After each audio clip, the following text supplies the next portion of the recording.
Bonjour, je vous présente cet ouvrage. Geneviève Husson et Dominique Valbel, l'État et les institutions en Égypte, des premiers pharaons aux empereurs romains.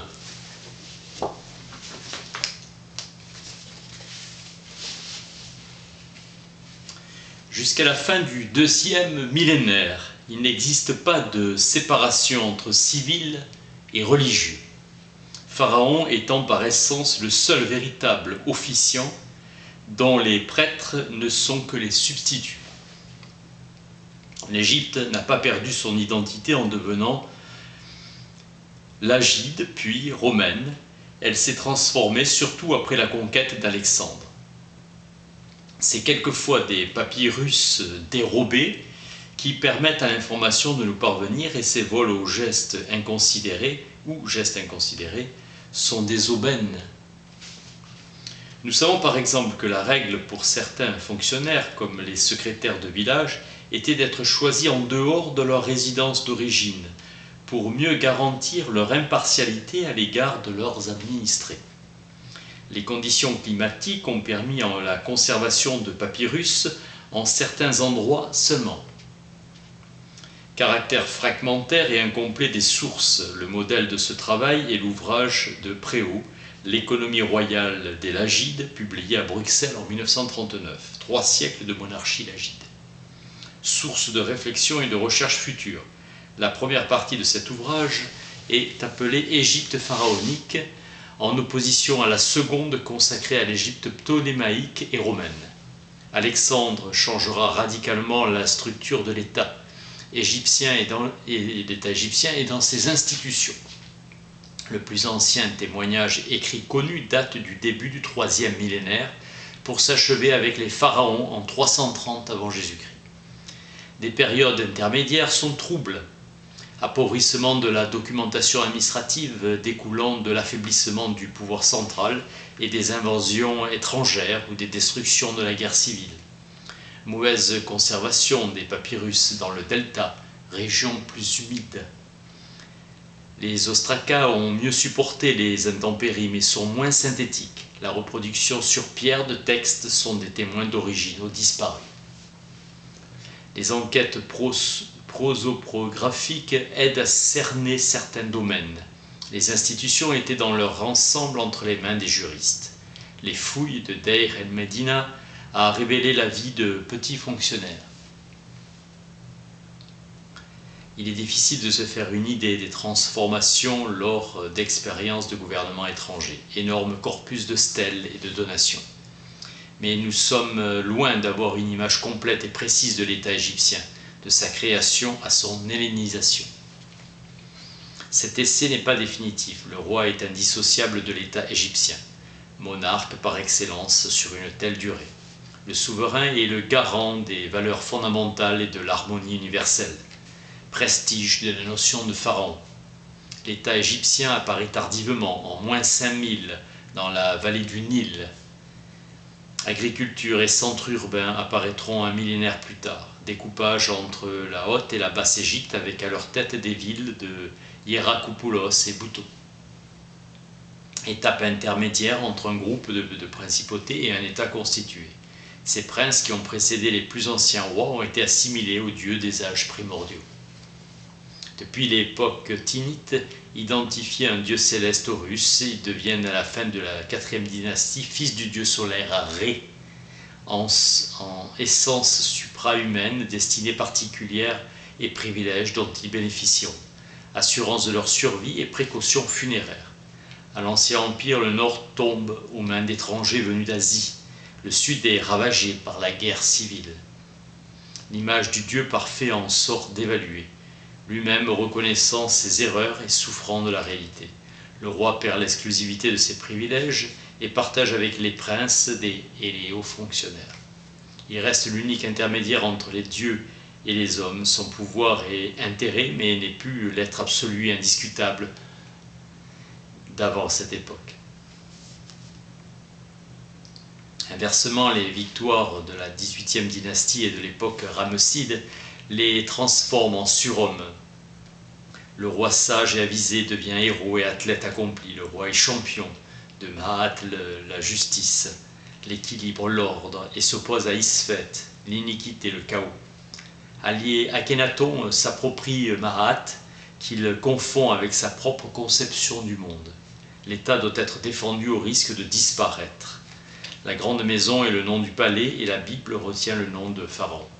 Assimilé à des divinités, objet de dévotion. Culte de statut royal, extrême solidité des institutions pharaoniques indissociable de ce qu'il représentait. L'Égypte a eu des maîtres étrangers comme les Couchites ou les Libyens, plus tard les Perses, les Lagides et les Romains. Respect du dogme, du rituel, du vocabulaire, même après la disparition du dernier pharaon indigène. Tous les actes du pharaon sont soumis ou offerts aux divinités qui les cautionnent et comblent en retour de bienfaits le souverain, les prêtres étant de discrets substituts.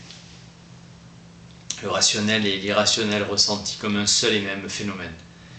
Le roi est responsable devant les dieux et les répercussions sont d'ordre cosmique. Troc entre le monde divin et terrestre assurant au monarque un règne long et heureux, et au pays la prospérité et la paix. Aucune décision royale n'est naïve ou gratuite, mais sincère dans le principe intangible du Mahat. Des qualités sont citées: force, habileté, ruse, courage, fécondité. Son cadre de vie est symbole. Le roi donne aux dieux et aux hommes les garanties rituelles de son gouvernement réel. Ses libations le rend maître des crues du Nil qui conditionnent les récoltes. Les fonctions sont consacrées: multiplication, pratique de sports de haut niveau et des loisirs faisant partie du folklore. Contemplation des chantiers, mise en œuvre, attention particulière à la politique étrangère, relations commerciales ou diplomatiques. Le roi s'informe, décide, agit de dimension internationale. La paix comme la guerre est affaire de prince. L'utilité d'une armée efficace pour défendre ses frontières et prévenir les attaques. Leur résidence est le siège du gouvernement. Memphis a regroupé palais et ministères. Plus tard, Thèbes et Licht. Akhenaton s'installe à Amarna, en Moyenne-Égypte.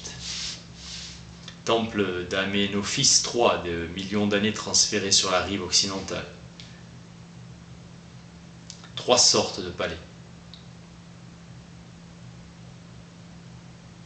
De milliers d'années, pardon. 3 sortes de palais, gouvernementaux, cérémoniels et résidentiels. Le site d'Armana propose le plus bel ensemble. Le plus grand est le domaine de la joie. D'autres demeures, principes sont dévolus à la reine. Le palais de Nefertiti a une architecture originale avec ses hôtels, ses jardins et son zoo. Le harem de Miour était un centre d'accueil pour les princesses étrangères et les enfants nobles reçus à des fins diplomatiques. Les gens étaient attachés au service du roi, médecins, coiffeurs, serviteurs, artisans. Mort le roi ne cesse d'exercer ses pouvoirs et d'engager le sort des vivants. La dépouille reçoit un traitement pour durer, le tombeau une demeure éternelle. Le souverain conserve après sa mort la totalité de ses fonctions monarchiques. 60 d'artisans, derniers pour la tombe et les auxiliaires. Les prophètes d'Amon et leurs successeurs royaux emploieront les derniers ouvriers de la tombe à Thèbes. La terre d'Égypte est bien du souverain et il possède aussi à titre personnel des domaines funéraires, qui supportaient le coût des cultes et alimentaient les autels en produits frais, contrôle et coordination.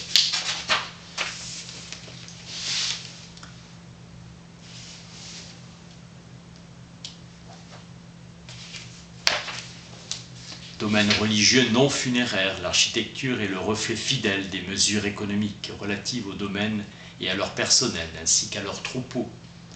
107 615 sous Ramsès II employés, affectés aux fondations religieuses. Donation au temple.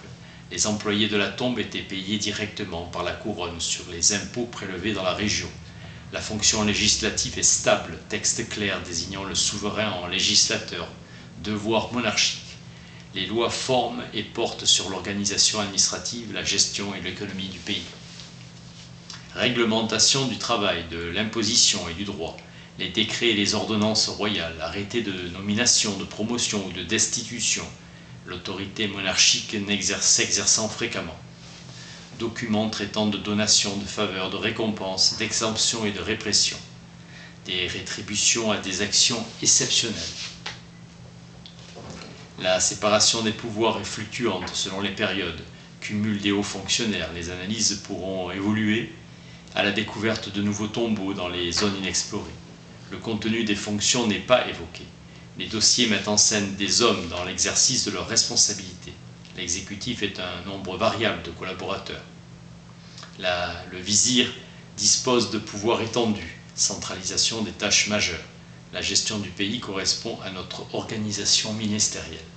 Exercice d'un contrôle, seules les relations extérieures restent sous l'autorité royale. 3 titres distincts de chef de l'exécutif. Celui du rideau, magistrat et vizir. Le vizir exerce la justice et la gestion administrative de la résidence, mais sa nomination ne nous est pas connue. Gestion de la main-d'œuvre ouvrière et des grands travaux. Su par les décrets, lettres ou autobiographies. Prérogative vizirale. Celui qui édicte les lois, qui donne des promotions, qui dresse les stèles, frontières et qui définit limites des districts. Un haut fonctionnaire est maître des secrets du roi dans la grande cour du domaine, Akhétopek, qui deviendra directeur de la grande cour. Un autre est surveillant de tous les travaux du roi, apanage des membres de la famille royale. Il est habituel que les ouvriers du bâtiment retournent au champ la saison venue. La fonction du directeur du double grenier opérant à l'échelle du pays entier. Le directeur du double trésor, le directeur des archives royales, département des documents royaux, archives et bibliothèques. La fonction de messager royal, officier de la charrerie, militarisation accrue et contrôle du bon fonctionnement des institutions. L'administration provinciale, au 4e millénaire, étape originale de plusieurs principautés agricoles à un État constitué. Le Proche-Orient restant en cité-État. Centre urbain, objets manufacturés et céramique. La géographie physique a conditionné l'organisation administrative du pays. À l'égard des étrangers, elle entretient des relations privilégiées ou des liens de suzeraineté. Mise en place du système administratif au 3e millénaire, fragment de vase. Un nomarque, directeur des gens du roi, chargé d'affaires, directeur des forteresses, était sous l'autorité d'un directeur de l'administration centrale, responsabilité principale. Un titre de maire dans les districts et les villes, division administrative. Le nom symbolise l'emprise de l'État sur l'agriculture et la création de réseaux d'irrigation du Nil. Memphis est le prototype de la ville et Hierakonpolis la plus importante de la vallée du Nil. Déserts et oasis font partie intégrante du territoire, essentiellement peuplé de nomades. Du désert libyque au Sinaï, enterré en Syrie et en Palestine, évoqué par le directeur des expéditions de pain. Province en Asie, les pharaons s'emparent d'une partie de la Syrie et de la Palestine. Les cultures industrielles, en particulier le tissu de lin relevé du trésor. Maîtrise des industries comme la métallurgie et exploitation des découvertes faites ailleurs. Manufacture, armes de Memphis, mais aussi sculpture, orfèvrerie, bijouterie, ébénisterie, sellerie.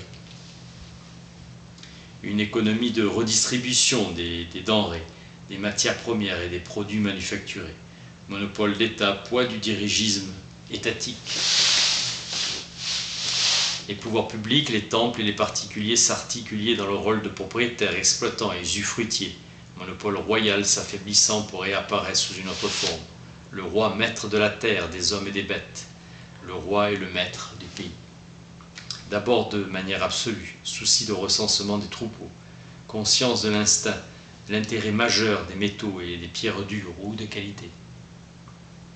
Le petit peuple n'a que peu l'occasion de s'exprimer, l'État étant garant des poids et des mesures.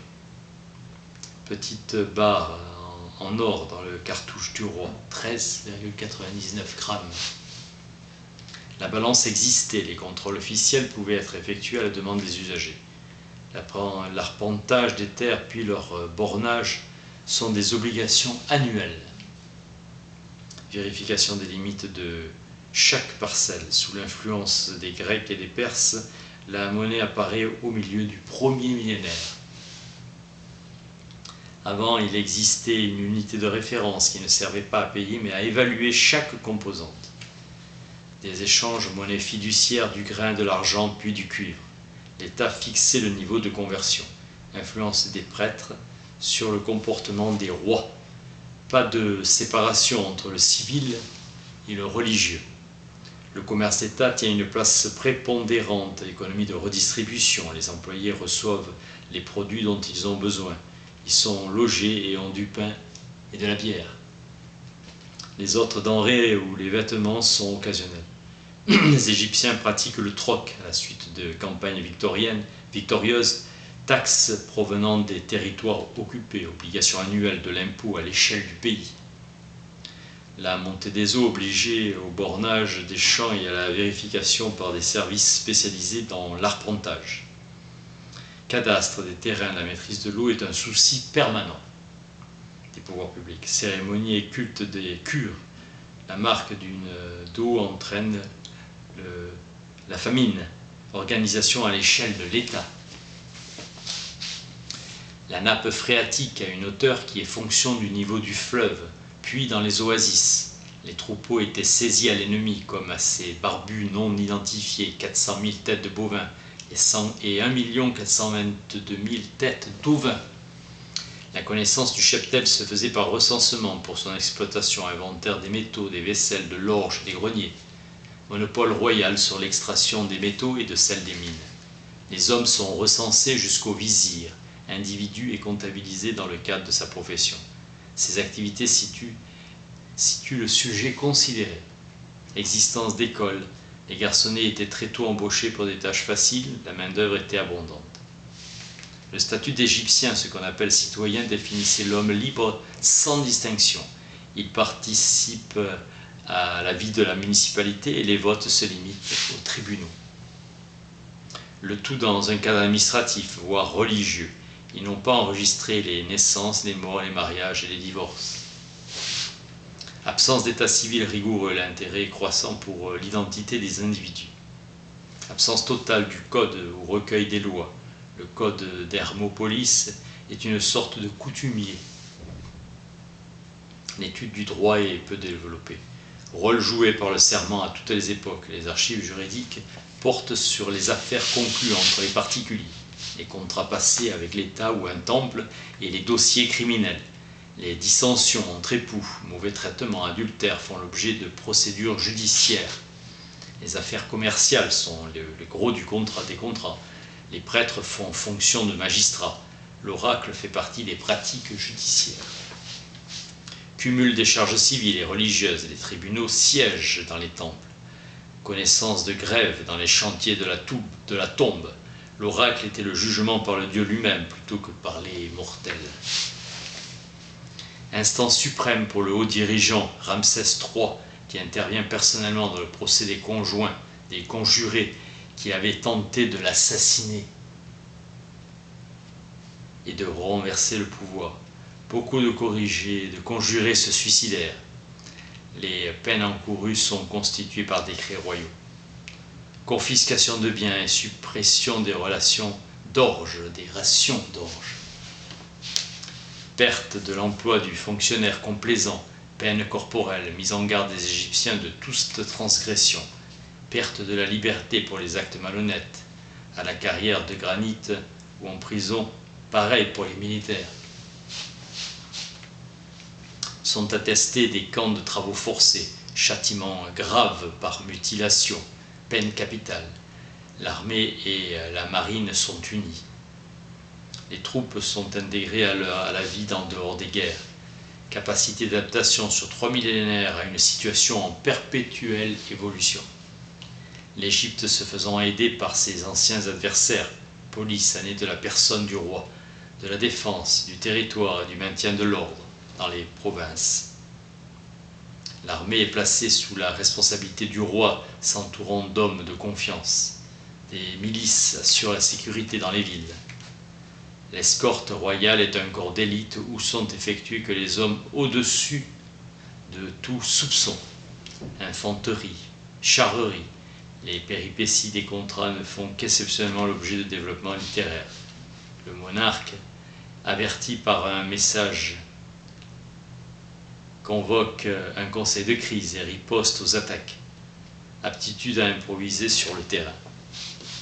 Les anciens prisonniers étaient enrôlés dans les armées à côté des soldats égyptiens, nubiens, libyens et peut-être asiatiques, saisis des armes des vaincus.